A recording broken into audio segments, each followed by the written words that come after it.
Magandang araw po. Ito na naman ako, Dexter Works at your service. Salamat sa Panginoon at binigyan tayo ng pagkakataon na makapagbahagi. Meron po tayong inaayos ngayon dito, itong Honda XRM 110 kasi tumatagas yung kanyang langis dito sa may bandang flywheel. At ngayon buksan natin ito.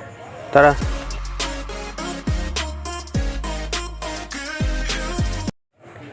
Sabi ni Busing, ang nangyari po dito kapag galing siya sa biyahe at kapag na-park na niya itong kanyang motor doon sa kanilang bahay, meron daw tumutulo dito sa kanyang makina. Meron daw tumatagas dito na langis dito sa kanyang bandang flywheel, dito sa kanyang makina.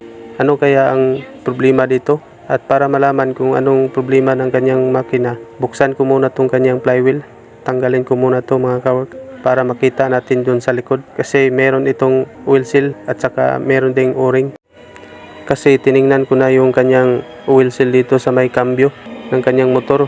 Pero walang tagas, walang tumatagas dito. Okay pa yung kanyang oil seal dito sa kanyang cambio. Dito sa kanyang flywheel na lang yung titingnan natin. Itong oil seal ng kanyang flywheel at saka yung o-ring. At ngayon tatanggalin natin itong kanyang flywheel para makita natin doon sa loob kung anong nangyayari dito sa likuran ng kanyang magneto or flywheel. Kasi kanina sinilip ko ito. Tiningnan ko itong sa ilalim ng flywheel, merong langis na tumatagas.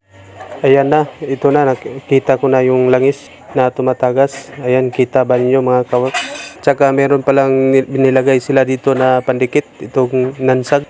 Nilagyan pala nila ito ng nansag. At saka wala na pala dito yung kanyang starter gear, yung malaki, yung kanyang Bendix gear. Tinanggal na pala nila. At saka yung starter chain, tinanggal na pala nila. Yung dating umaayos dito, tinanggal na nila yung maliit na kadena na nagkonekta dito sa starter gear at saka dito sa Bendix gear. Yung maliit na kadena, tinanggal na pala nila.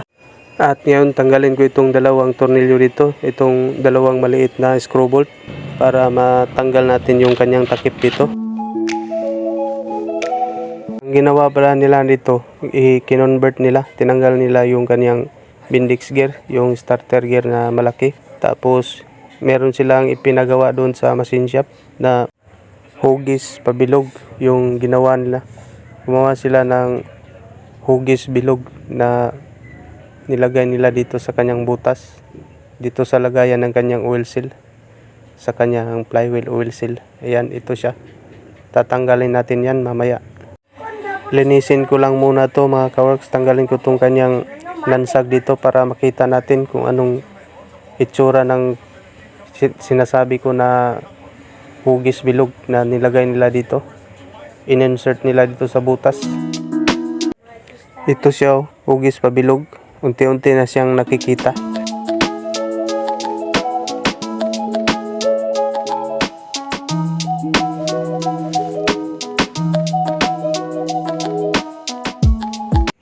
At ngayon tatanggalin ko tong hugis bilog na sinasabi ko dito sa kanyang takip. Ayan, natanggal na yung kanyang hugis bilog na sinasabi ko. Ito na siya. Dito siya galing mga kawork sa butas ng kanyang takip. Pinagawa pa nila ito sa machine shop. Itong parang hugis bilog na aluminum. Itong lagayan ng oil seal. At dito siya galing, ito yung kanyang pwesto. Ito yung kanyang itsura dito. Ayan. Ito yung kanyang posisyon. At ngayon, lilinisin natin to mga kawork.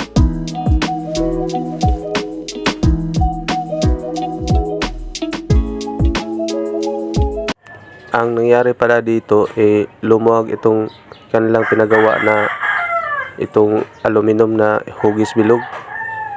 At saka tumagas na rin yung kanyang oil seal. Nasira na rin yung kanyang oil seal dito sa kanyang flywheel.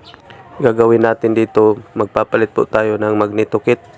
At gagawan natin ng paraan itong lumuwag na aluminum na hugis bilog na lumuwag dito sa kanyang butas. Gagawan natin yan ng paraan. At aayusin natin yan mamaya. At ngayon lilinisin ko itong kanyang pinagawa na hugis bilog na aluminum. Tapos papalitan natin to ng oil seal. Ayan, tinanggal ko na rin yung kanyang oil seal na luma kasi sira na. Masyado na siyang matigas. Nawala na yung kanyang pagka-rubberize.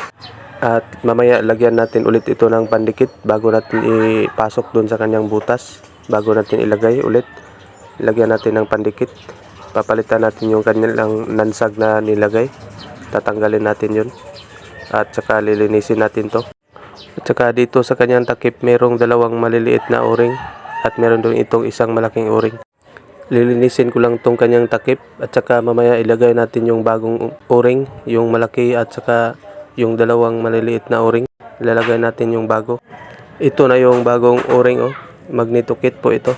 May kasamang oil seal at saka dalawang maliit na o-ring at saka itong malaking o-ring na dito natin ilagay sa kanyang takip dito sa may gilid na merong hiwa. At saka dyan sa loob ng kanyang timing chain, dyan sa may butas, lilinisin natin yan. At saka yung takip, ito na siya. Malinis na. Ayan. Napakaluwang na pala ditong kanyang pinagawa na aluminum na hugis bilog. Maluwag na pala siya dito kaya tumatagas. At mamaya ilagay natin ulit ito. Ibabalik natin itong kanyang hugis bilog. Lalagyan natin yan ng pandikit. At mamaya aayusin natin ito. Ito na yung pandikit na ilalagay natin. Mas matibay pa to sa nansag. Steel epoxy. Dibcon steel epoxy or pwede ito sa plastic. Pwede rin ito sa mga may tagas na at saka may butas na fuel tank, yung gas tank. At matibay ito, napakatibay nito at saka mura lang din. Around 100 plus lang ito. Ang gagawin po natin dito, ihalo lang natin itong dalawa at pantay lang yung dami nila. Ilagay muna natin dito, tapos mamaya ihalo natin ito. Itong kulay itim at saka kulay puti. Yung hardener dyan, yung kulay puti. Haluin lang natin itong kulay puti at saka kulay itim. At ang working time nito ay nasa 20 minutes. Ibig sabihin ng working time, pwede pa yun yung galaw-galawin or pwede pa nyo kung anong gusto nyong hugis. Pwede pa yung iba-ibahin.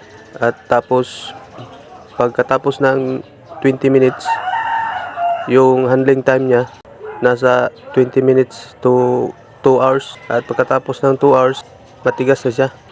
Yan ang handling time niya. Ibig sabihin ng handling time, pwede na ninyo siyang hawakan or pwede na ninyong gamitin or pwede na ninyong paandarin yung inyong motor at saka matibay na siya. Hindi to kasi tulad ng ibang pandikit na masasayang lang kasi biglang titigas. Madali lang siyang tumigas. Maganda to kapag hindi ka nagmamadali kasi sulit at saka hindi to masasayang kasi hindi to titigas kaagad, hindi to madaling tumigas. At malalaman ninyo na matibay na o matigas na yung Dibcon na steel epoxy kapag hinawakan ninyo at hindi na didikit sa inyong kamay, hindi na siya malagkit. Ibig sabihin okay na, matibay na siya at saka matigas na. Titigas ba talaga pag hinawakan? Itong Dibcon pagkatapos natin na ilagay, titigas to after 2 hours. Ilagay ko lang muna to lahat dito sa kanyang butas at saka mamaya yung kanyang hugis bilog, yung aluminum. At itong hugis bilog na pinagawa nila sa machine shop, lalagyan din natin to ng steel epoxy dito sa kanyang gilid para hindi siya tatagas at para maging matibay siya at mas lalo siyang dumikit. At ngayon ilalagay na natin to dito sa kanyang butas. At pagkatapos mamaya maghintay lang tayo ng 2 oras para titigas ito. Okay lang ito kasi hindi nagmamadali si Busing kasi ipapagawa pa niya yung kanyang clutch lining. At ikakabit natin ito habang magpapalit tayo ng clutch lining. Unti-unti na itong titigas. Ang advantage po dito na 20 minutes pa yung kanyang working time ay pwede pa nating hawakan siya. Hindi pa siya didikit sa kamay natin. At saka pwede nating iba-ibahin yung hugis kung anong gustong hugis natin. Ito yung advantage dito na steel epoxy ng hindi titigas agad. Kaso kapag nagmamadali ka, ito lang yung kanyang disadvantage dito. Hindi siya kaagad titigas at hindi kaagad magagamit. Pero kung hindi ka nagmamadali, maganda to. Pwede nating iba-ibahin yung hugis. At saka pwede na natin itong ibabad buong gabi kapag hindi tayo nagmamadali. At ito yung bagong flywheel oil seal na binili ni Busing. Genuine po ito. Sukat ko muna dito sa kanyang crankshaft o sigunyal. Ayan. Okay siya. Napakahigpit niya. At ngayon ilalagay natin dito sa kanyang butas. Dito sa kanyang lagayan ng kanyang oil seal.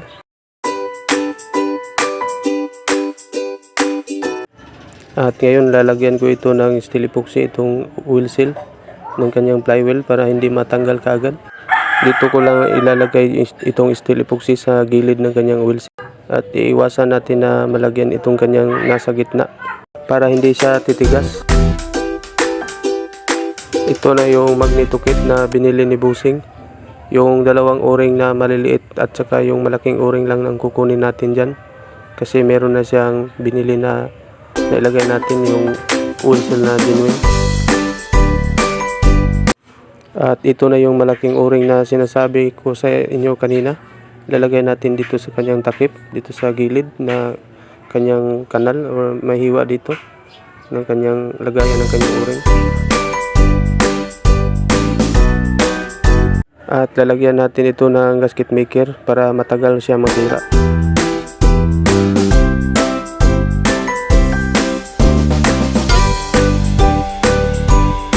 Matagal siya masira kapag nilagyan natin ito ng gasket maker, itong kanyang o-ring, kasi hindi siya direct yung kanyang init ng makina dito sa ating o-ring. Para dito siya tatama una sa ating nilagay na silicone, yung init ng ating makina. Ito yung unang tatamaan niya, itong silicone gasket. Kaya hindi kaagad masisira itong ating o-ring. At ang ginawa nila dito, tinanggal nila yung kaugnay dito na starter gear, itong malaki, at kinonvert na nila nito. At ngayon ibabalik na natin ito. Ilalagay ko na muna dito, ikakabit ko na ito sa kanyang takip. Ano ba ito nangyayari sa akin? Namimilipit yung dila natin sa kakasalita.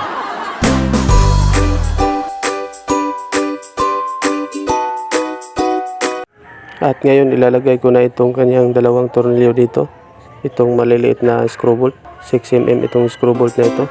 At ngayon i-final ko ang higpit dito, higpitan ko ito ng mabuti. Tapos ko nang nahigpitan yung dalawang screw bolt.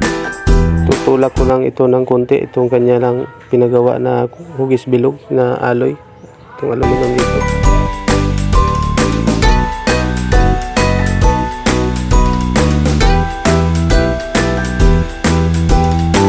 At ngayon nalagay ko na itong kanyang magneto, itong kanyang flywheel. Ilalagay ko dito yung kanyang nut, saka tapos higpitan. At ngayon lalagyan ko ito ng alcontra. Kailangan natin ng tornilyo dito na 1 inches yung haba. Gagawin natin stopper siya dito para hindi iikot yung kanyang flywheel. Dito natin siya itutukod sa may cambio niya sa ilalim, itong kanyang tornilyo na ginawa nating stopper para pag higpit natin hindi siya iikot pag hinigpitan natin yung itong kanyang nut ng kanyang flywheel. At ngayon habang binabalik ko itong kanyang takip dito ng kanyang flywheel, itong kanyang cover dito, pag-usapan natin kung anong mga dahilan kung bakit ito tumagas. Unang-una, yung dahilan na tumagas itong kanyang langis dito sa kanyang flywheel kasi umikot yung kanilang pinagawa na hugis bilog na aluminum na lagayan yung ng kanyang flywheel wheel seal. At ang dahilan kung bakit umikot yon kasi nag-iinit itong kanyang makina, lalo-lalo na kapag kunti na lang yung langis. Kaya bumibigay yung nilagay nila na pandikit, yung nansag, kasi hindi yun tatagal sa init at matutuklap yun. Kaya tumatagas itong kanyang langis dito sa kanyang flywheel, dito sa kanyang flywheel wheel seal. At hindi tulad sa Livcon or steel epoxy na ginamit natin na matibay ito at tatagal ito kasi lumalaban ito sa init ng makina.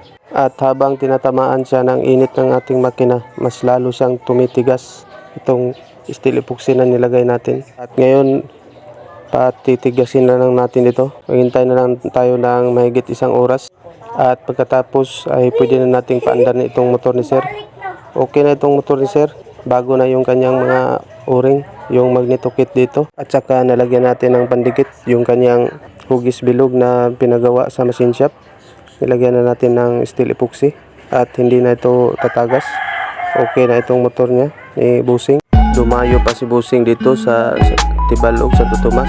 Galing siya sa Balagunan para magpaayos. At maraming salamat po sa iyo, Busing, sa pagtitiwala. At hanggang dito lang muna tayo mga kaworks. See you in the next video. Ride safe sa lahat. God bless. Peace out.